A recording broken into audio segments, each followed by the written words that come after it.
नमस्कार दोस्तों। आपके अपने यूट्यूब चैनल रोजगार विद अंकित में आपका बहुत बहुत स्वागत है। मित्रों, आशा करता हूं कि आप सभी अच्छे होंगे, बढ़िया होंगे, खुशहाल होंगे और जहां भी होंगे एकदम बेहतरीन होंगे। सुबह के बज चुके हैं 9 और आप सभी को पता होगा कि 9 बजे एक बहुत बेहतरीन हमारी क्लास स्टार्ट होती है पायलट और जीके सेवक बैच में। तो सभी के सभी जल्दी से जुट जाएंगे और फिर हम अपने इस सेशन को स्टार्ट करेंगे बहुत बेहतरीन तरीके। तो जल्दी से एक बार है सभी के सभी जुट जाओ और फिर हम अपने इस सेशन को स्टार्ट करने ही वाले हैं। मैं अच्छा हूँ, ठीक है। मनीष कुमार जी, जय हिंद सर जी, जय हिंद, आपकी स्वीकार है। ठीक है। विमल सोनी जी हमारे साथ हैं, गुड मॉर्निंग सर जी, गुड मॉर्निंग। राम निवास बघेल जी भी हैं, जय श्री राम सर। ठीक है। सूरज सिंह कह रहे हैं सर कोई नोटिफिकेशन नहीं आती है सर, तो नोटिफिकेशन, ठीक है। चलो बहुत बढ़िया।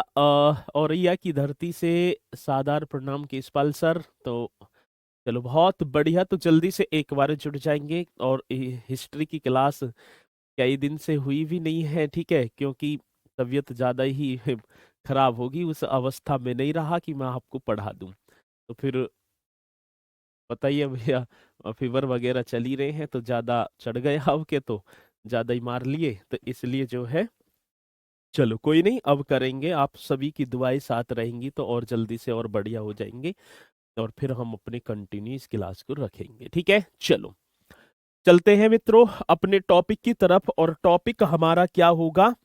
टॉपिक होने वाला है सर जी अशोक। मौर्योत्तर काल की यदि मैं बात करूं, और मौर्योत्तर काल में अशोक हम पढ़ेंगे। चंद्रगुप्त मौर्य ने मौर्य वंश की स्थापना की, सभी को पता भी होगा।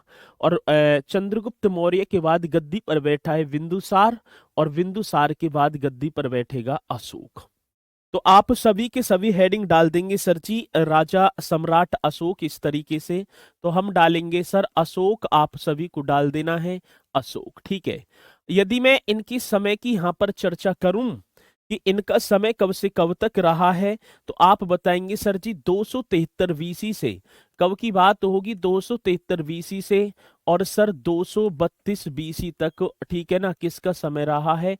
तो आप बताएंगे सर अशोक का समय रहा है। बाकी को भी मैं देखूं तो कहीं 272 है, लेकिन सटीक की यदि मैं बात करूं तो यहां पर 273 ईसा पूर्व से। और कब तक की बात होगी सर जी? 232 ईसा पूर्व तक अजू गद्दी पर बैठा है।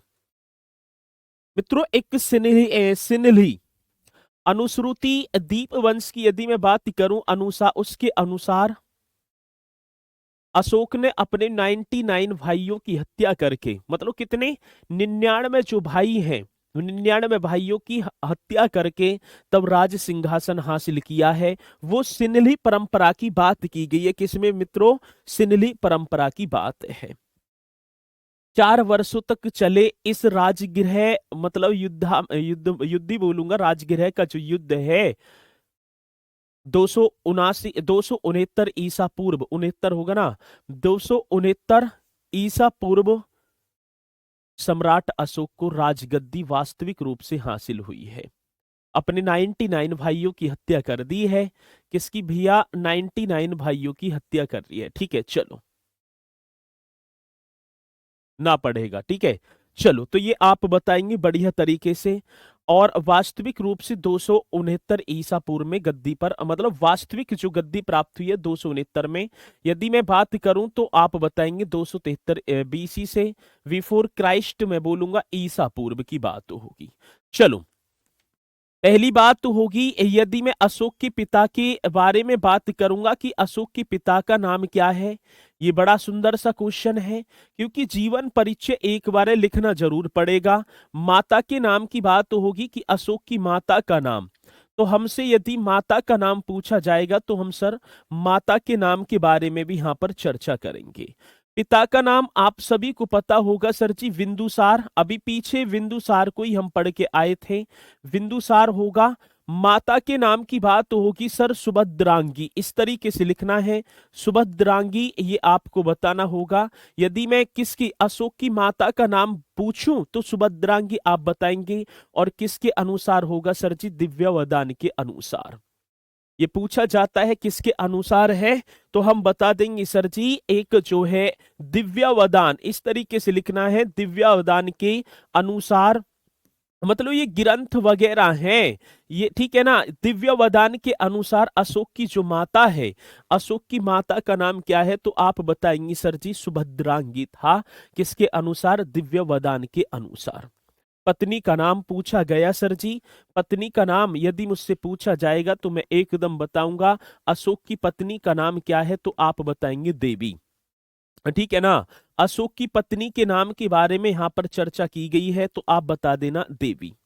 मेरे प्यारो, विदिशा आपने पढ़ा होगा, विदिशा की जो श्रेष्ठी है, पुत्री है, विदिशा की श्रेष्ठी पुत्री जिसका नाम था देवी, और मेरे प्यारो ये कौन थी, अशोक की पत्नी थी, ठीक है ना। और इसी से बताया जाता है किसका मतलब कि एक श्रीलंका के लिए भेजा है ना, एक पुत्र का नाम तो आपको पता होगा महेंद्र, और पुत्री का नाम संघमित्रा, ठीक है ना, इन्हें नोट करते चलेंगे। तो उसी से देवी से ही बताया जाता है कि इनका संघमित्रा और पुत्र महेंद्र का जन्म भी हुआ है। तो पत्नी के नाम की बात तो होगी, तो आप बताएंगे सर जी देवी कर देना, जो विदिशा की श्रेष्ठी की पुत्री है। किसकी पुत्री होगी, तो मैं यहां लिख दूंगा सर जी, जो विदिशा की श्रेष्ठी की पुत्री है। बड़ा बेहतरीन क्वेश्चन होगा, जो आपको बताना होगा, विदिशा के श्रेष्ठी की पुत्री किसकी पुत्री है सर जी, विदिशा की किसकी पुत्री होगी, श्रेष्ठी की पुत्री थी। और मेरे प्यारो बता देना पत्नी किसकी थी, तो आप बताएंगे सर अशोक की पत्नी थी। सिन्हली परंपरा के अनुसार ये अशोक की प्रथम पत्नी थी, ऐसा बताया जाता है। यदि मैं बात करूं कौन सी, तो आप बताएंगे सर सिन्हली परंपरा, एक परंपरा की बात आई है, और आपको लिख देना है सर सिन्हली परंपरा के अनुसार, इस तरीके से लिखेंगे, सिन्हली परंपरा के अनुसार ये अशोक की कौन थी सर जी, अशोक की प्रथम पत्नी थी। तो आपको लिख देना अशोक की कौन सी पत्नी होगी सर, अशोक की प्रथम पत्नी थी। बड़ा बेहतरीन क्वेश्चन होगा। सिन्हली परंपरा के अनुसार अशोक की प्रथम पत्नी थी, और पत्नी का नाम क्या होगा, जो है पत्नी का नाम था सर जी देवी, लिख देना है। इसी से यहां भी लिख देंगे हम, इसी से पुत्र महेंद्र, पुत्र कौन होगा सर जी, महेंद्र, वे पुत्री संघमित्रा का जन्म भी हुआ। वे पुत्री यदि मैं बात करूं तो आप बताएंगे सर जी पुत्री संघमित्रा का जन्म हुआ। ये बड़ा बेहतरीन सा क्वेश्चन है। वे पुत्री कौन होगी सर जी, संघमित्रा का जन्म हुआ। यदि हमसे पूछा जाएगा तो हम एकदम निसंकोच बताएंगे।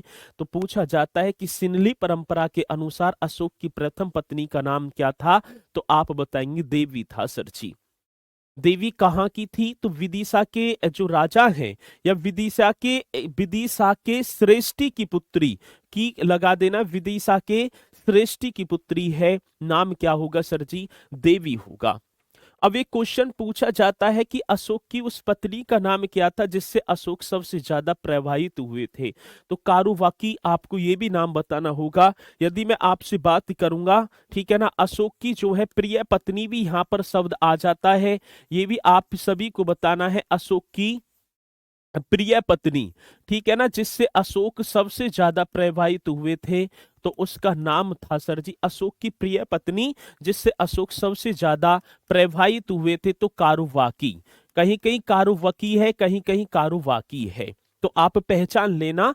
ऐसे क्वेश्चन आएगा कि अशोक की उस पत्नी का नाम क्या है जिससे अशोक सबसे ज्यादा प्रभावित हुए थे, तो आपको बताना है कारुवकी। अब यदि मैं कहीं कहीं और देखो अन्य परंपराओं की चर्चा करूं, तो तिस रक्षिता भी एक अशोक की पत्नी का उल्लेख किया गया है, कि तिस रक्षिता भी अशोक की कोई पत्नी हुआ करती थी मेरे प्यारों। और इनके यदि महत्व की बात करूंगा, ठीक है ना, श्रीलंका क्यों भेजा, महेंद्र और संघमित्रा को बौद्ध धर्म के प्रचार के लिए भेजा, ठीक है ना, तो ये आएगा, सारी चीजें आएंगी, आपको चिंता करने की जरूरत नहीं है, ठीक है। चलो, तो अशोक की प्रिय पत्नी की बात होगी तो आप बताएंगे सर जी कारुवकी था।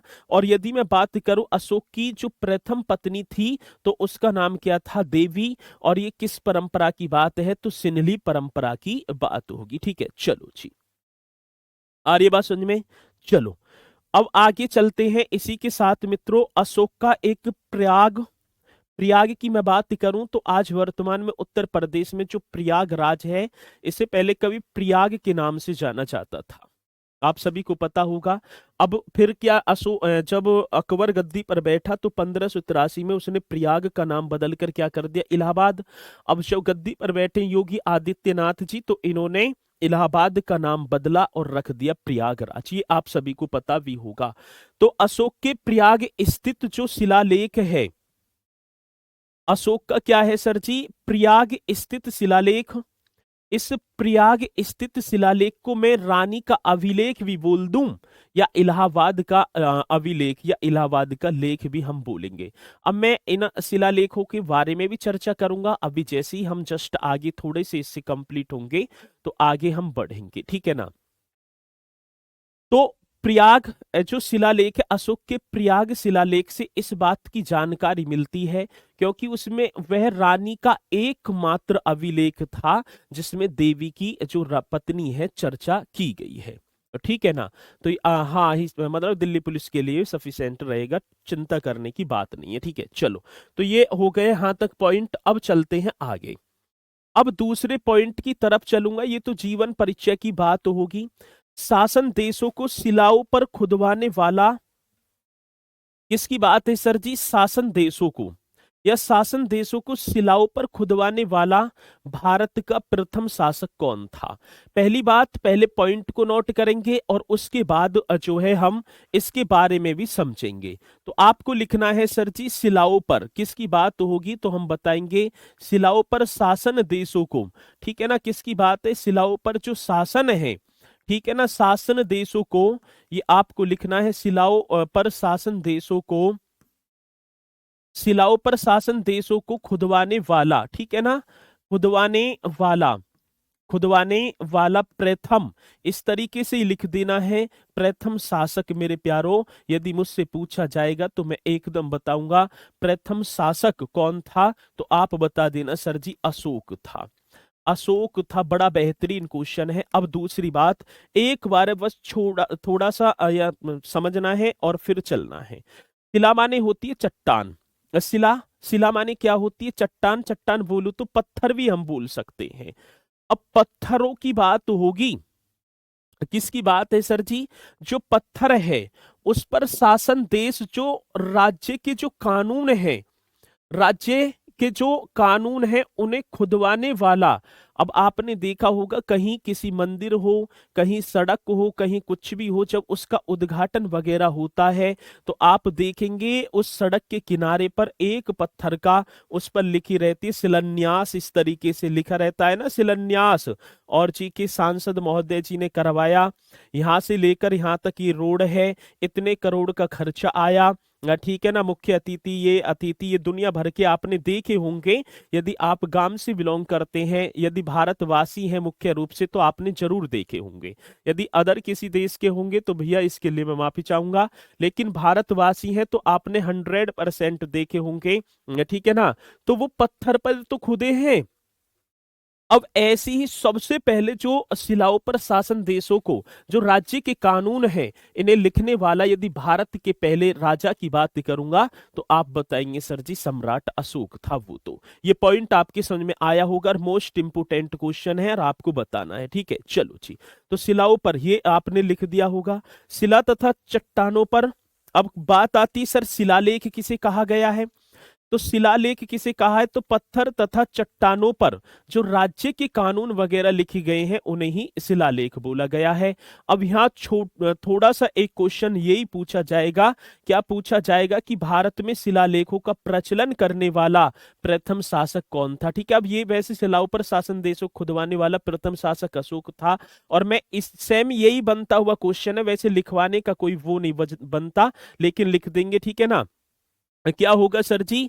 तो शिलाओं पर शासन देशों को खुदवाने वाला प्रथम शासक कौन था? अशोक। या भारत में सर्वप्रथम, ये भी क्वेश्चन पूछा जा सकता है, भारत में सर्वप्रथम किसकी बात होगी सर? तो हम बताएंगे भारत में सर्वप्रथम शिलालेखों का प्रचलन करने वाला, ये बड़ा बेहतरीन क्वेश्चन होगा। भारत में सर्वप्रथम शिलालेखों का, कौन से लेखों की बात है मेरे प्यारों? तो भारत में सर्वप्रथम शिलालेखों का प्रचलन करने वाला, क्या करने की बात होगी सर जी? प्रचलन, ठीक है ना, प्रचलन एक ही है ना, प्रचलन करने वाला, ठीक है ना, करने वाला प्रथम जो शासक है, करने वाला। यदि मैं बात करूं प्रथम शासक मेरे लाडलो, तो आप बताएंगे सर जी प्रथम शासक अशोक था। बड़ा बेहतरीन सा क्वेश्चन होगा। हाँ, प्रथम शासक कौन था? तो आप सभी को बताना है सर, प्रथम शासक अशोक था। ये क्वेश्चन पूछा जाता है, और जब पूछा जाएगा तो आप निश्चित तौर पर बताएंगे, ठीक है ना। तो क्या होगा? भारत में सर्वप्रथम शिलालेखों का प्रचलन करने वाला, यदि मैं प्रथम शासक की बात करूंगा तो आप बताएंगे सर जी कौन था? अशोक था। यहां तक पॉइंट आप सभी के समझ में आया होगा। चलो, अब मित्रों होता क्या है भैया, मैं इसे आगे बढ़ रहा हूं। होता क्या है, वास्तविक गद्दी 269 वीसी में प्राप्त की है, और जब अशोक गद्दी पर बैठा है तो उस गद्दी पर बैठने के 8 वर्ष के उपरांत एक युद्ध होता है, युद्ध का नाम होता है कलिंग का युद्ध। आपने पढ़ा होगा।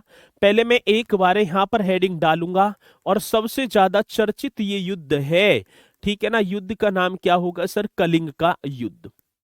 मोस्ट इंपोर्टेंट क्वेश्चन यहां बनेगा। कलिंग का युद्ध का समय यदि मुझसे पूछा जाएगा तो मैं तो बता दूंगा, कलिंग का युद्ध जो हुआ है सर जी 261 बीसी में हुआ था। मतलब 261 बीसी की बात होगी, तो आप बताएंगे मतलब कि 261 ईसा पूर्व की बात है, कलिंग का युद्ध हो जाता है। बात किसकी होगी, किसके बीच हुआ है? मौर्य वंश के राजा अशोक और कलिंग के उस समय जो राजा थे वे थे पद्मनाभन।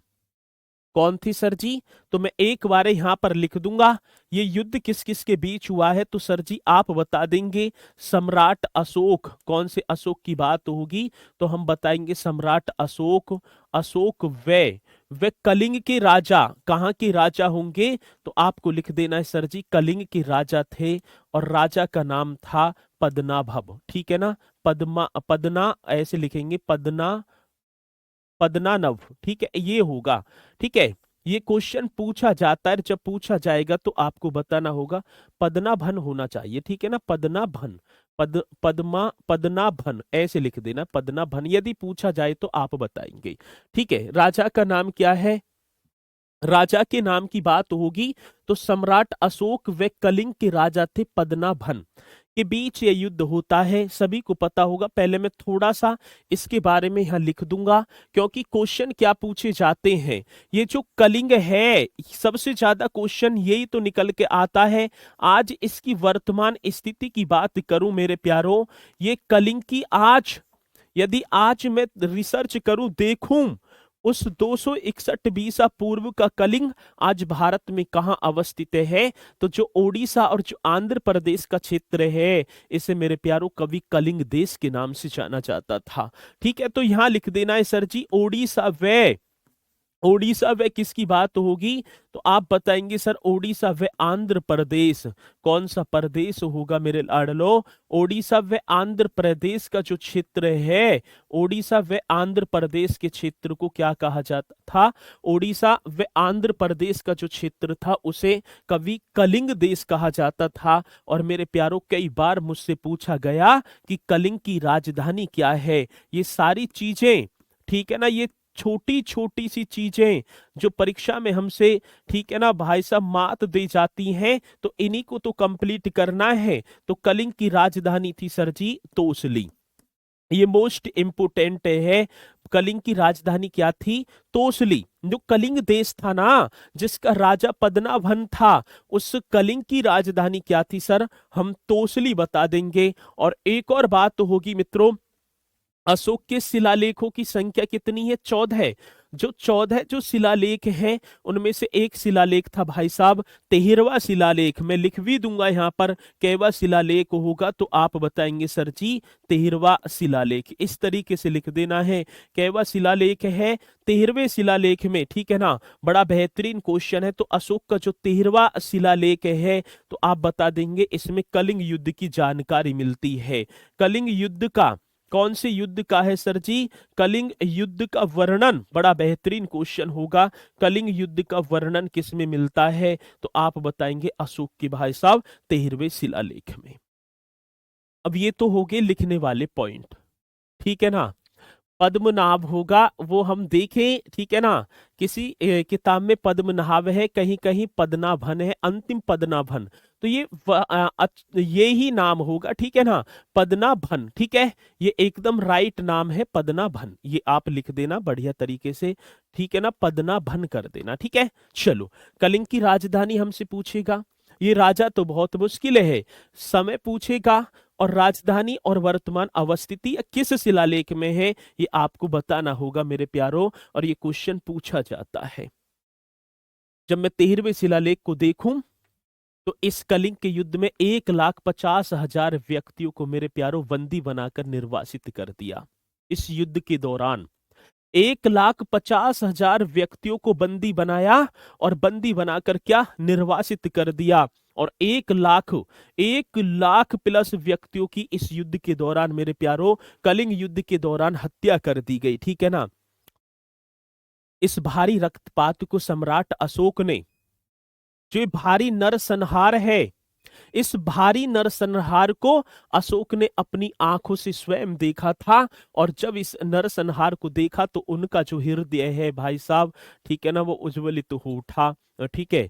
और कभी युद्ध ने लड़ने की कसम खा ली इस कलिंग युद्ध के दौरान मेरे प्यारों। और यहां से आध्यात्मिक व धम्म विजय का युग शुरू हो जाता है। यहीं इस युद्ध के बाद आध्यात्मिक व धम्म जो विजय है उसका, विजय का मतलब कि आध्यात्मिक व धम्म युग का युग शुरू हो जाता है। और यहीं से अशोक ने क्या है भाई साहब, बौद्ध धर्म की दीक्षा अब ग्रहण करनी स्टार्ट कर दी है इस कलिंग युद्ध के बाद। तो ये बड़ा बेहतरीन क्वेश्चन बनता है। तो आपको ये पॉइंट जो है ये परीक्षा की दृष्टि से मोस्ट इंपोर्टेंट है, तो ये आपको बताना है, ठीक है ना। चलो जी, अब मैं यदि सिन्हली अनुश्रुति के दीपवंश व महावंश के अनुसार, सिन्हली ये परंपरा थी, सिन्हली अनुश्रुति की दीपवंश व महावंश के अनुसार देखूं तो अशोक ने अपने शासनकाल के 14वें वर्ष में निगोध नामक बौद्ध से बौद्ध धर्म की दीक्षा ग्रहण की थी। जब मैं दिव्य वदान को पढ़ूं तो दिव्य वदान में अशोक ने बौद्ध धर्म की जो दीक्षा ली है वो किससे ली है? उपगुप्त से। तो मैं बात करूंगा तो अशोक की जो है बुद्धिस्ट जो गुरु थे वो कौन थे? उपगुप्त थे। ये भी क्वेश्चन बड़ा बेहतरीन है जो हमसे परीक्षा में पूछा जाता है, ठीक है ना। तो ये आती है बात, तो ये आपने पॉइंट लिख दिया होगा यहां तक बहुत बढ़िया तरीके से। अरे लिख दिया ना, चलो जी। तो आपको लिख देना है सर जी सिन्हली कौन सी है, एक बार है इस पॉइंट को भी लिखेंगे, मैं दोनों पॉइंट लिखवा दूंगा। तो सिन्हली अनुश्रुति दीपवंश, कौन सी अनुश्रुति की बात होगी सर जी? तो हम बताएंगे सिन्हली अनुश्रुति, श्रुति का नाम क्या होगा सर? दीपवंश व महावंश के अनुसार कौन से वंश की बात होगी? दीपवंश, ठीक है ना। वे सर जी महावंश के अनुसार कौन से वंश की बात होगी? तो हम बताएंगे सर जी सिन्हली अनुश्रुति दीपवंश व महावंश के अनुसार मेरे प्यारों किसके अनुसार की बात होगी? महावंश के अनुसार। राजा अशोक ने, ठीक है ना, किसने भैया? तो आपको बता देना है राजा अशोक ने, राजा अशोक ने शासन के 14वें वर्ष, ठीक है ना, शासन के मतलब शासन की तो बात है, शासन के 14वें वर्ष के उपरांत या 14वें वर्ष के समय या उपरांत में बताऊंगा सर जी। जब 14वें वर्ष की क्या बात होगी सर जी? 14वें वर्ष में, या ऐसे लिख दो 14वें वर्ष में कर देना है। 14वें वर्ष में, एक सेकेंड, चलो कैवे वर्ष में सर जी? शासन के 14वें वर्ष में कौन सी वर्ष की बात है सर? शासन के 14वें वर्ष में निबोध नामक, कहीं कहीं निबोध है, कहीं कहीं निगोध है, तो 14वें वर्ष में ऐसे ही लिख देना है निगोध, निगोध ही कर देना। निगोध नामक मेरे प्यारो, निगोध नामक बौद्ध भिक्षु से, ठीक है ना, किससे सर जी? निगोध नामक, नामक कौन सा भिक्षु होगा? तो सर आप बताएंगे नामक बौद्ध भिक्षु से। बड़ा बेहतरीन क्वेश्चन होगा, नामक कौन से भिक्षु की बात है? बौद्ध भिक्षु से। किसकी? बुद्ध धर्म की दीक्षा ग्रहण की। कौन सी धर्म की बात है सर? बुद्ध धर्म की दीक्षा ग्रहण की।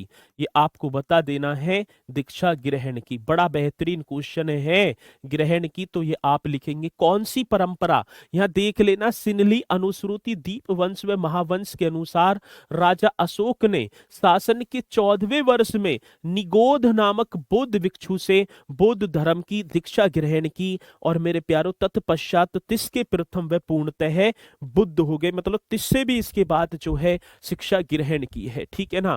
तो आपको बताना है, मोस्ट इंपोर्टेंट क्वेश्चन बन जाता है, और जब बनेगा तो आप निश्चित तौर पर बताएंगे। एक तो ये सिन्हली अनुश्रुति है, इसके दो प्रमाण थे, एक दीपवंश, ये महाकाव्य वगैरह ही हम बोलेंगे, ये पुस्तकें हैं, ठीक है ना। अब इसी के बाद होगी सर जी दिव्यावदान, आपने पढ़ा होगा, अशोक ने बौद्ध धर्म में दीक्षित करने का श्रेय मतलब कि यदि मैं दिव्यावदान को पढ़ूं, एक बार पहले समझना है, पहले लिख दो, ठीक है ना, फिर आपके समझ में आएगा। दिव्यावदान के अनुसार मेरे प्यारो, किसके अनुसार होगी? ये एक और ग्रंथ होगा जिसका नाम होगा दिव्यावदान, ठीक है। दो ग्रंथ हैं, एक तो सिन्हली अनुश्रुति और एक दिव्यावदान के अनुसार अशोक को बौद्ध धर्म में दीक्षित करने का श्रेय यदि मैं बात करूं तो उपगुप्त को जाता है। तो पहला पॉइंट आपको लिखना है, दिव्यावदान के अनुसार, ये लिख देना है सभी को, अशोक को बौद्ध धर्म में किसकी बात होगी सर? हम बताएंगे अशोक को कौन सी धर्म की बात होगी, तो आप बताएंगे अशोक को बौद्ध धर्म में, ठीक है ना, बौद्ध धर्म में दीक्षित करने का, क्या करने की बात है सर जी? तो आप बताएंगे दीक्षित करने का जो श्रेय है, दीक्षित करने का श्रेय आप बता देना, श्रेय उपगुप्त को जाता है। किसको जाता है सर? उपगुप्त को जाता है, सही कह रहे हो। हाँ, अब बात आ गई सर जी अशोक के गुरु का नाम। यदि बोधिष्ट गुरु की बात होगी तो आप बता देंगे अशोक के जो बोधिष्ट गुरु हैं उनका नाम क्या था? उपगुप्त। तो सबसे ज्यादा मोस्ट इंपोर्टेंट क्वेश्चन बनेगा उपगुप्त, वेरी वेरी इंपोर्टेंट है। अशोक के बोधिष्ट गुरु का नाम क्या होगा? उपगुप्त होगा, क्योंकि अशोक को बौद्ध धर्म में दीक्षित करने का श्रेय दिव्यावदान को ही जाता है। चलो भैया, पिंटू कुमार कह रहे हैं सर बताइए ना कि हिस्ट्री का सिलेबस कब कंप्लीट हो जाएगा। भाई देखो, अभी क्लास स्टार्ट हुई है, अफरा तफरी मचाने की जरूरत नहीं है, या तो ऐसे पढ़ लो, नहीं फिर मैं जो है धड़ धड़ करवा दूंगा, फिर कभी यूं कहो कि सर जी ऐसे पढ़ा रहे हैं, ठीक है ना। तो अभी ज्यादा दिन तो हुए नहीं है, कर देंगे, ठीक है ना, और बढ़िया तरीके से करते चलेंगे। तो उसमें ऐसा भी होना चाहिए कि आपकी समझ में भी आना चाहिए, ठीक है। तो थोड़ा सा बस जो है बनाए रखें व्यवस्था को। चलो जी भैया, फ्राइडे और सैटरडे क्लास नहीं हुई थी, मेरी तबीयत बेकार थी, ठीक है, मैंने पहले ही बता दिया था। चलो, ये आपने बताया। अब इसी के साथ मेरे प्यारो, दिव्यावदान के अनुसार अशोक को बौद्ध धर्म में दीक्षित करने का श्रेय उपगुप्त को जाता है, मोस्ट इंपोर्टेंट क्वेश्चन होगा। और इसी के बाद मेरे प्यारो, अशोक ने एक तृतीय बौद्ध संगति, आपने पढ़ा भी होगा, कौन सी संगति की बात है? तो हम बताएंगे सर जी तृतीय बौद्ध संगीति, इस तरीके से लिख देना है। तृतीय बौद्ध संगति कब हुई है सर? 250 BC, before Christ. और स्थान कहां होगा सर? आप बताएंगे पाटलिपुत्र में। कहां? पाटलिपुत्र में। चलो, तो आ जाए कि तृतीय बौद्ध संगति किसने कराई थी? तो अशोक ने कराई थी। कब? 250 बीसी, बिफोर क्राइस्ट बताऊं मैं। और कहा मेरे प्यारो? पाटलिपुत्र में। और अध्यक्ष कौन होगा? तो मोगलीपुत्र तिस्स होगा सर जी। यदि अध्यक्ष की बात होगी तो आप बताएंगे अध्यक्ष कौन है? तो अध्यक्ष होगा मेरे प्यारो मोगली, इस तरीके से लिख देना है। कौन होगा? तो हम बताएंगे सर मोगिली, ठीक है ना, मोगिली ऐसे कर दो, मोगली पुत्तिस, ठीक है। मोगलीपुत्र तिस आपको कर देना है। ये कौन होंगे सर जी? अध्यक्ष होंगे तृतीय बौद्ध संगति की बात है। 250 बीसी बिफोर क्राइस्ट पाटलिपुत्र में हुई है और अध्यक्ष होंगे मोगलीपुत्र तिस। आ रही है बात समझ में? तो ये भी बहुत बेहतरीन क्वेश्चन है, पूछा जाता है। और तो आप बताएंगे यहीं में मेरे प्यारो अभिधम पिटक की रचना हुई थी। इसी में तृतीय बौद्ध संगति में यदि मैं लिख दूं कौन सी, तो तृतीय बौद्ध संगति तो चली रही है और तृतीय बौद्ध संगति की बात तो होगी मेरे प्यारो तृतीय, और मैंने बौद्ध संगति वगैरह करा दी है, ठीक है ना। तृतीय बौद्ध संगति में ये आपको पता ही होगा, इसी तृतीय बौद्ध संगति के दौरान अभिधम पिटक की रचना हुई। बड़ा बेहतरीन क्वेश्चन होगा। अभिधम कौन सा धम्म है सर? अभिधम पिटक की रचना।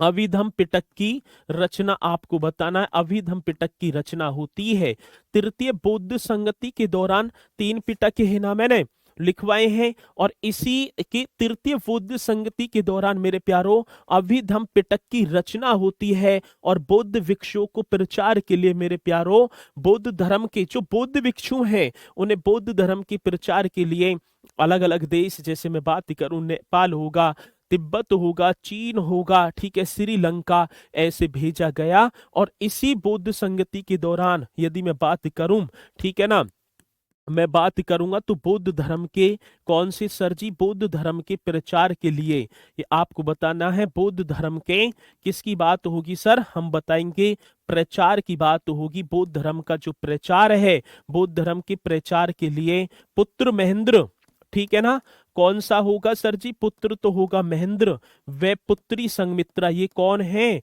ये अशोक के पुत्र और पुत्री हैं। वे पुत्री संघमित्रा को सर जी श्रीलंका भेजा गया। कहाँ भेजा गया तो आप बता देना सर? श्रीलंका भेजा गया। मोस्ट इंपोर्टेंट क्वेश्चन होगा और आपको बताना है भेजा गया यदि क्वेश्चन आएगा। बौद्ध धर्म के प्रचार के लिए पुत्र महेंद्र व पुत्री संघमित्रा को श्रीलंका भेजा गया। कौन सी बौद्ध संगति की बात है तो सर जी हम बताएंगे तृतीय बौद्ध संगति, ठीक है। तो कौन सी तो सर जी? तृतीय बौद्ध संगति के दौरान पुत्र तो महेंद्र होगा और पुत्री कौन होगी सर? हम बताएंगे संघमित्रा। इन दोनों को कहां? श्रीलंका भेजा गया। तो ये आपको बता देना है। ये बौद्ध संगति भी हमारी यहां पर कंप्लीट होती है, ठीक है। चलो भैया, सही है मित्रों। अशोक एकमात्र ऐसा शासक था जिसने अभिलेखों के माध्यम से अपनी जनता को संबोधित किया है। अभिलेख खुदवाए हैं, लिखवाकर अशोक ने अपनी जनता को संबोधित किया। ये आपको पता भी होगा और मैंने शिलालेखों के बारे में बताया है तो ये आप कर देंगे, ठीक है। चलो अब मैं यही लिखूं सर जी, अशोक के जो अभिलेख हैं ये मोस्ट इंपोर्टेंट है। अशोक के अभिलेखों की खोज, अशोक के जो अभिलेख हैं, अभिलेख जो होंगे तो आप बताएंगे अशोक के अभिलेखों की खोज यदि मुझसे पूछी जाएगी। पहले तो अलग अलग हो रही है, ठीक है ना। मास की गुजरा इनकी जो टी फैन टेलर ने खोज कर दी। अब यदि मैं एक बात करूंगा, जो अशोक के जो अभिलेख हैं मेरे प्यारों, वे ब्राह्मी लिपि में लिखे हुए थे। कौन सी लिपि में? ब्राह्मी लिपि में। अब इन अशोक के शिलालेखों को या अभिलेखों को पढ़ने में सफलता किसे मिली है?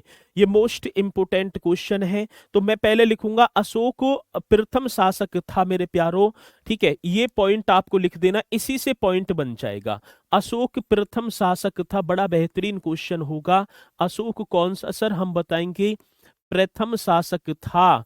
कैसे शासक की बात है सर जी? अशोक प्रथम शासक था जिसने सर जी अभिलेखों के माध्यम से, जिसने किसकी बात होगी तो हम बताएंगे सर, जिसने अभिलेखों के माध्यम से मेरे प्यारो, किसके माध्यम की बात है तो हम बताएं? हाँ जी सर बताइएगा।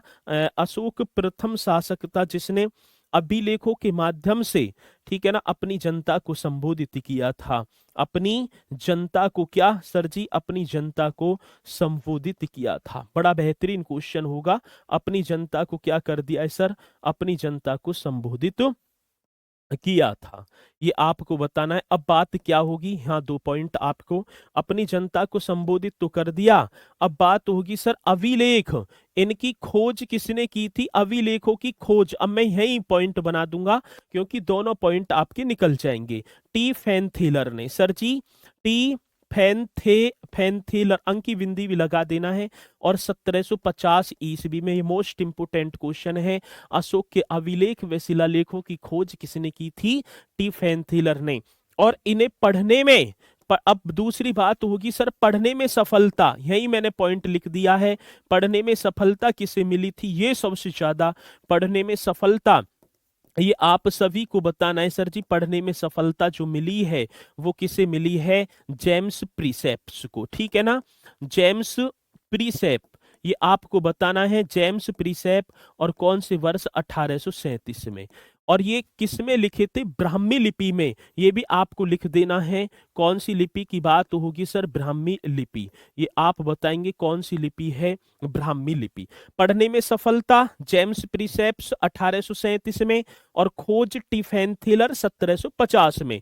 ये यही मैंने पॉइंट लिख दिए हैं, और ये पॉइंट बहुत इंपोर्टेंट हैं सबसे ज्यादा, ठीक है ना। तो जो है सबसे ज्यादा मोस्ट इंपोर्टेंट क्वेश्चन यहाँ बनेगा और आपको बताना है, ठीक है। पहाड़ों को काटकर शिलाखंडों पर, जो शिलाखंडों को समतल करके, मैं अब कहेंगे सर अभिलेख क्या है, वही शिलालेख ही है। मतलब कि पहाड़ों को काटकर और शिलाखंडों को समतल करके उस पर जो कानून राज्य के लिखे जाते थे, जो शासन देश लिखे जाते थे, उन्हें ही अभिलेख बोला है, उन्हें ही शिलालेख बोला है। चलो जी, यहां तक पॉइंट आपके समझ में आए होंगे। और मैं एक पॉइंट यहां लिखूंगा, शिलालेख, ठीक है ना, ये सबसे ज्यादा इंपोर्टेंट है, शिलालेख। अब बात आएगी सर जी शिलालेख कितने थे, तो अशोक के शिलालेखों की यदि मैं संख्या की बात करूं, कि अशोक के शिलालेखों की संख्या सर, तो आप बताएंगे 14 थी। अशोक के शिलालेखों की यदि संख्या की बात होगी तो आप 14 बता देना, कितने सर जी अशोक के शिलालेखों की संख्या, तो मुझसे पूछी जाएगी तो मैं तो बता दूंगा सर 14 थी, ठीक है, किसके, अशोक के शिलालेखों की संख्या। अब इसमें हम उन शिलालेखों के बारे में वर्णन करेंगे जो हमारी परीक्षा की दृष्टि से मोस्ट इंपोर्टेंट है, न कि मैं 14 के 14 ना आपको पुतवा दूं, ठीक है ना, तो उसमें आपका जो है मजा आएगा पढ़ने में, ठीक है। तो कितने प्रकार के होते हैं अभिलेख, अभिलेख 2 प्रकार के होते हैं, एक दीर्घ, ठीक है ना, और एक लघु, इस तरीके से होगा। चलो, अब शिलालेखों की बात होगी तो कितने हैं सर जी, 14। अब ये क्वेश्चन आया था, अशोक का जो प्रथम शिलालेख है, आपको बताना है सर जी, अशोक का जो प्रथम शिलालेख है, जब मैं प्रथम शिलालेख को पढ़ूं, अशोक के प्रथम शिलालेख में क्या है, तो आप बताएंगे पशु हत्या व उत्सव समारोह पर प्रतिबंध लगाए, पशु बलि की निंदा की गई है, ठीक है ना, ये लिख देना है सर जी, पशु बलि की निंदा, ठीक है। पशु बलि की क्या की गई है सर जी, आपको ऐसे लिख देना है, निंदा, ये बता देना है। प्रथम शिलालेख में पशु बलि की निंदा की गई है, व उत्सव समारोह पर भी प्रतिबंध लगा दिया जिसमें पशु की बलि दी जाती हो। तो क्वेश्चन बड़ा बेहतरीन बन जाता है, अशोक के प्रथम, ऐसे क्वेश्चन आएगा, अशोक के किस, अशोक के किस अभिलेख में, माफी चाहूंगा, शिलालेख में पशु बलि की निंदा की गई है, तब आपको लिखना होगा प्रथम, 13वां, 14वां या तृतीय, इस तरीके से तब आपको बताना होगा सर जी ये तो प्रथम है। अशोक के किस शिलालेख में पशु बलि की निंदा की गई है, तो आप बताएंगे सर जी प्रथम में की गई है, किसमें, प्रथम में की गई है। मोस्ट इंपोर्टेंट क्वेश्चन होगा और आपको बताना होगा। चलो जी, अब इसी के साथ सर जी अब आ जाते हैं हम 5वां। भाई मैंने पहले ही बताया मैं मोस्ट इंपोर्टेंटों को करवाऊंगा, ऐसे नहीं है कि सब ही लिखा दूं। 5वां शिलालेख, कौन सा शिलालेख होगा सर, 5वां शिलालेख आपको बताना है। इसमें प्रथम बार अशोक ने 14वें वर्ष में जो धर्म या धम्म महाक्षत्रप हैं, जो धर्म के प्रचार करने के लिए जो समिति बनाई गई है, उनकी नियुक्ति की गई, ठीक है ना। तो आज ये 5वां शिलालेख क्या कहता है, ये 5वां कौन सा सर जी, 5वां, तो आगे बताना है प्रथम बार अशोक ने 14वें वर्ष में, ठीक है ना, तो ये बता देना सर जी प्रथम बार कौन सी बार की बात होगी, प्रथम बार अशोक ने सर जी, प्रथम बार अशोक ने 14वें वर्ष में, कैवे वर्ष में सर? 14वें वर्ष में। बड़ा बेहतरीन क्वेश्चन है। प्रथम बार अशोक ने 14वें वर्ष में, ठीक है ना, धम्म महाक्षत्रप की नियुक्ति की। धम्म महाक्षत्रप। अब कहेंगे सर जी ये धम्म महाक्षत्रप कौन था? धम्म महाक्षत्रप की नियुक्ति की। अब ये था सर जी जब तृतीय बौद्ध संगति हुई थी, जब तृतीय बौद्ध संगति हुई तो उसमें अभिधम्म पिटक की भी रचना हुई और बौद्ध भिक्षुओं को धर्म के प्रचार के लिए अन्य देशों में भी भेजा गया। अन्य देशों में जो भेजे जाते थे तो उनके जो भेजने के लिए एक समिति होती थी और उस समिति का होता था अध्यक्ष, जिसे धम्म महाक्षत्रप बोला गया है।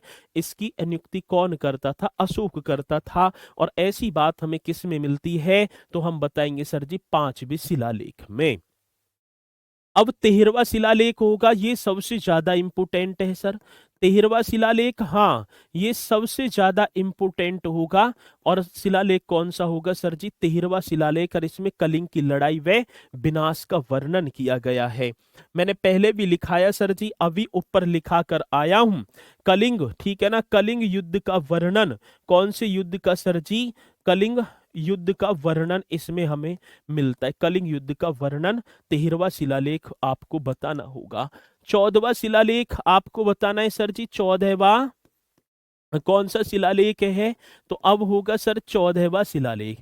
कौन सा शिलालेख है मेरे प्यारो? 14वां शिलालेख। इसमें धार्मिक जीवन व्यतीत करने की, ठीक है ना, बारंबारता प्रेरणा की गई है। धार्मिक जीवन कैसा? 14वें शिलालेख में। अब कैसे क्वेश्चन आएगा? तो एक बार लिखेंगे धार्मिक जीवन व्यतीत करने की मेरे प्यारो। क्या करने की? ठीक है ना, व्यतीत करने की, ठीक है, व्यतीत करने की बारंबारता, बारंबारता प्रेरणा दी गई है, ठीक है ना, प्रेरणा की गई है। ये आपको बताना। अब देखो क्या है, मतलब कि क्वेश्चन पूछा जाएगा कि अशोक के किस अभिलेख में धार्मिक जीवन व्यतीत करने की, ठीक है ना। सर अंग्रेज तो अच्छे से हिंदी भी नहीं पढ़ पाते, तो ब्राह्मी लिपि को कैसे पढ़ लिया? बताइए सर। ये भी बात सही है। अब मेरी एक और बात बताऊं, तुम इंग्लिश क्यों पढ़ लो भैया? तुम भी तो पढ़ते होगे इंग्लिश। ऐसे क्या एक व्यक्ति जो है, मतलब कि कह रहे हैं, मतलब कि तुम इंग्लिश पढ़ लोगे, अंग्रेज हिंदी ना पढ़ सकते? जब अंग्रेज भारत में आए तो उनसे वार्तालाप के लिए वो कोई अपने अंग्रेजन ने थोड़ी लाए, उन्होंने राजान से संधि की है, दुनिया भर की हुई है, ठीक है। आज, पहले और अब, आज भी हमारे बच्चे बाहर जा रहे हैं अदर कंट्री में, उनके यहाँ आ रहे हैं। अब मैं नॉलेज पार्क में रहे, दुनिया भर के यहाँ जो है नाइजीरियन डोलते रहे, इन पे हिंदी ना आती होगी। ये ब्राह्मी लिपि अभी जाना है, ठीक है। तो ये कोई वो नहीं रखता है कि जी वे ब्राह्मी लिपि सब कुछ जान, विधाता है, इतिहास खगोल वेदता कई भाषाओं का ज्ञान है। अब हमारे भारत में ना रह रहे जन कितनी तरह की किला, मतलब कि उन पर जो है किताबी ज्ञान है और भाषाएं हैं दुनिया भर की, ये सब अब मतलब कि वैसे टाइम बर्बाद कर रहे हो। 14वां शिलालेख, धार्मिक जीवन व्यतीत करने की बारंबारता इसमें प्रेरणा की गई है। कौन से में सर जी? 14वें में। आ रही है बात समझ में? अरे यहाँ तक आगी बात समझ में सभी के? हाँ सर जी आगी। चलो जी, अब आ जाते हैं हम एक बारे, ये तो ये मेन मैंने बता दिए हैं। अब एक लिख देना है लघु शिलालेख। कौन सी शिलालेख की बात है सर? इस तरीके से एक तो दीर्घ शिलालेख है और एक कौन सा होगा? लघु शिलालेख। इस तरीके से लिखना है। अब जब इन शिलालेखों की खोज की गई है तो कई ऐसे ऐसे मिले हैं, जैसे मैं बात करूं सर जी, आपने बताया रूपनाथ शिलालेख, लघु शिलालेख, ये कहाँ अवस्थित है? ये मोस्ट इंपोर्टेंट क्वेश्चन होंगे। जो रूपनाथ शिलालेख है ये आपको बता देना है सर जी, ये जबलपुर में पड़ता है। और जबलपुर कहाँ है तो मेरे प्यारो? मध्य प्रदेश का हाई कोर्ट जबलपुर में है। तो रूपनाथ लघु, ऐसे क्वेश्चन आएगा कि अशोक का रूपनाथ लघु शिलालेख कहाँ अवस्थित है? तो आप बताएंगे सर जबलपुर। और जबलपुर कहाँ पड़ता है? मध्य प्रदेश में पड़ता है। ये आप ही को बताना है सर जी। गुजरा, आपने पढ़ा होगा गुजरात, जिसमें अशोक का नाम अशोक मिलता है, तो ये दतिया, और दतिया कहाँ पड़ता है? मध्य प्रदेश में। तो क्वेश्चन पूछा जाएगा गुजरा लघु शिलालेख कहाँ अवस्थित है? तो दतिया मध्य प्रदेश आपको बताना है। सहसा राम, ये बड़ा सुंदर क्वेश्चन होगा। सहसा राम इस तरीके से लिखेंगे सर जी, सहसा राम, और ये सहसा राम में ही पड़ता है। और सहसा राम कहाँ है सर? तो हम बताएंगे ये तो मेरे प्यारो बिहार में है। सहसाराम बिहार में, गुजरात दतिया मध्य प्रदेश, रूपनाथ जबलपुर एमपी, ये याद रखने हैं आपको। एक है सर जी भ्राबू, ये मोस्ट इंपोर्टेंट है। भ्राबू यदि पूछा जाएगा तो आप बताएंगे सर जी ये तो जयपुर में पड़ता है। भ्राबू लघु शिलालेख अशोक का कहाँ अवस्थित है? तो आप बताएंगे जयपुर, और जयपुर किसकी राजधानी है? राजस्थान की। और मेरे प्यारो अशोक ने इस भ्राबू लघु शिलालेख में स्वयं को मगध का सम्राट बताया है। ये भी क्वेश्चन बड़ा सुंदर सा है, और ये पूछा जाएगा तो आपको बता देना इसमें, ठीक है ना। भ्राबू में अशोक ने स्वयं को, ये लिख देना है किसको? अशोक ने सर जी, अशोक ने स्वयं को, बड़ा सुंदर सा क्वेश्चन होगा। अशोक ने स्वयं को कहाँ का? मगध का सम्राट बताया है सर, मगध का सम्राट बताया है। बड़ा सुंदर सा क्वेश्चन है, मगध का सम्राट बताया है। ठीक है, चलो जी, यदि क्वेश्चन आएगा तो हम बताएंगे। भ्राबू जो लघु शिलालेख है ये कहाँ? जयपुर। अशोक ने किस लघु शिलालेख में स्वयं को मगध का, ठीक है ना, अरे भैया ये सहसा है, ये अलग है, ज्यादा दिमाग मत लगाओ, ठीक है। चलो, अशोक ने स्वयं को कहाँ का मगध का सम्राट बताया है? ये तो मुझे भी पता है कि सासाराम बिहार है, लेकिन ये सहसा राम है, ठीक है ना, कि सासाराम। आ रही है बात समझ में? चलो, तो ये बताना है, भ्राबू की बात है तो आप बताएंगे कहाँ? जयपुर में, राजस्थान में अशोक ने स्वयं को मगध का, इसमें अपने को क्या बताया? सम्राट बताया। ये आपको करना है, ठीक है। चलो जी, एक आगे आ जाता है सर जी मास की। आपने पढ़ा होगा मास की व गुजरा दो शिलालेख, लघु शिलालेख थे जिसमें अशोक को अशोक ही नाम मिला है। तो ये बता देना है सर रायचूर। और ये रायचूर कहाँ पड़ता है? तो हम बताएंगे मास की जो लघु शिलालेख है अशोक का, ये कहाँ अवस्थित है? रायचूर कर्नाटक में पड़ता है। मोस्ट इंपोर्टेंट क्वेश्चन है, पूछे जाएंगे, ठीक है ना। आ जाए कि अहरोरा, अहरोरा लघु शिलालेख है अशोक का, अहरोरा ये आपको बताना है। और ये आपका होगा सर जी मिर्जापुर, और मिर्जापुर कहाँ पड़ता है? तो आप बताएंगे सर ये तो ठीक है ना उत्तर प्रदेश में ही तो है, उत्तर प्रदेश में मिर्जापुर। तो है तो बहुत, लेकिन ये वो है जो बार बार परीक्षा में हमसे पूछे जा रहे हैं, ठीक है ना, और ये आते भी हैं, ठीक है। चलो, ये मतलब कि आ भी रहे हैं और पूछे भी जा रहे हैं, तो इन्हें बताएंगे, ठीक है। चलो, तो ये सारी बातें जो है बढ़िया तरीके से करनी है आपको, ठीक है। चलो, अब ये पॉइंट आपके समझ में आगे होंगे, आगे सर जी। अब क्वेश्चन जो पूछे जाते हैं, यदि मैं प्रीवियस को आधार मानूं और दो चार यदि क्वेश्चन, ठीक है ना, मैं आपको बताऊं तो क्वेश्चन क्या पूछे जाते हैं? अशोक के शिलालेखों में प्रयुक्त भाषा कौन सी थी? ये सबसे ज्यादा इंपोर्टेंट है, ठीक है। अशोक के शिलालेखों में सबसे ज्यादा इंपोर्टेंट क्वेश्चन होगा ये जो शिलालेख है अशोक के शिलालेखों में, आपको ही बताना है। अशोक के शिलालेखों में कौन से लेखों की बात है?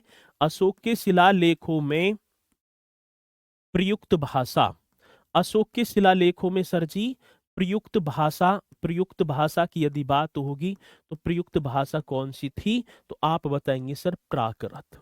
कौन सी भाषा थी? प्राकृत। यदि क्वेश्चन पूछा जाएगा तो हम लिख देंगे प्राकृत बढ़िया तरीके से, ठीक है ना। हैंगी होगा दी है बॉडी। चलो भाई, ठीक है, अब सही है। प्राकृत, ठीक है। अशोक के, इस तरीके से लिखना है, अशोक के शिलालेखों में प्रयुक्त भाषा, ये सबसे ज्यादा इंपोर्टेंट है, यही पूछा जाता है।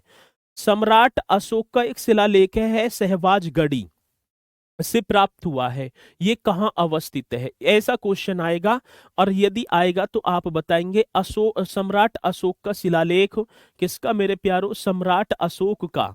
ये आपको बताना है सर जी, सम्राट अशोक का सम्राट अशोक का सहवाज गढ़ी, कौन सी वाज की बात है सर? सहवाज गढ़ी, ठीक है ना।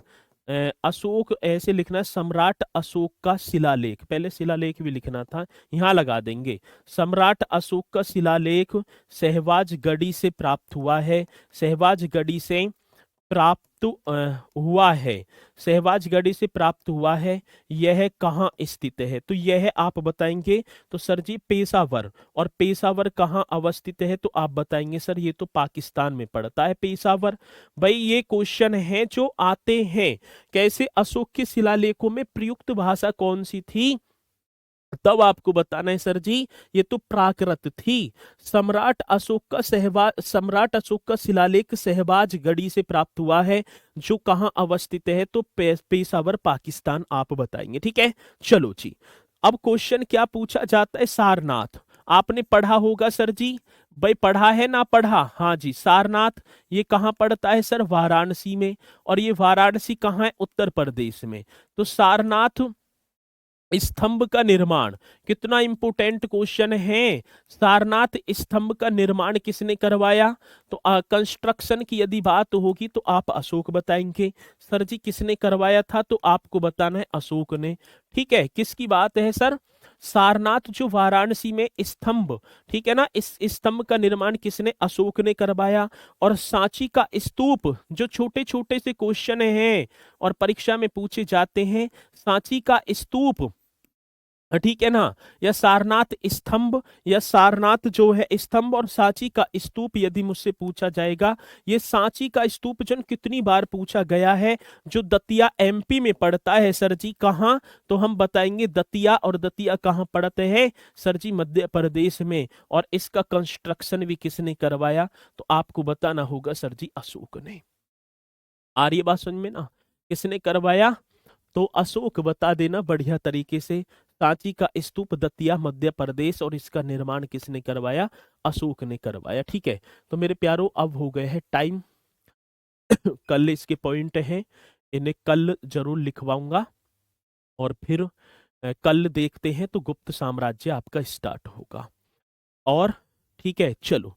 क्या सर ये सब शिलालेख अभी भी हैं? हाँ, तो खोज हुई है, अभी भी है, वर्तमान में भी है, ठीक है। चलो, तो इन्हें बहुत बढ़िया तरीके से अपना तैयारी पे ध्यान देना है। अब कुछ बच्चे तो खामोखा की कमेंट सी करते रहते हैं कि सर जी मेरा नाम ले लो। अरे मैं नाम ले लूंगा, क्या तुम फेमस हो जाओगे? भैया, क्या उतनी रील काट दोगे सर जी ने मेरा नाम ले लिया और फिर डाल दोगे इधर उधर? चलो ठीक है, तो इन चीजों पर ज्यादा ध्यान ना लगाओ, सिलेक्शन हो जाएगा जब अच्छा लगेगा नाम लेना, ठीक है। चलो, तो बहुत बढ़िया तरीके से आपको जो है तैयारी करनी है। और किसी को यदि कोई भी डाउट हो तो आप निसंकोच भेजना, ठीक है। तो मैं कोशिश करूंगा कि आपका डाउट ना रहे, ठीक है, पढ़ाई से रिलेटिव कुछ भी, ठीक है। इसी के साथ बायो की क्लास कब स्टार्ट होगी? तो जैसे ही फिजिक्स आपकी समाप्त होगी तुरंत आपकी बायो की क्लास स्टार्ट करवा दी जाएगी, ठीक है, बहुत ही जल्दी। चलो, तो इसी के साथ मित्रों मैं अपनी वाणी को दूंगा विराम। तो अच्छे से रहना है, सभी को खुश रहना है। सम्राट अशोक ने जीता है, ठीक है। चलो, तो ठीक है, इसी के साथ मित्रों फिर मुलाकात होगी। जय हिंद, जय भारत।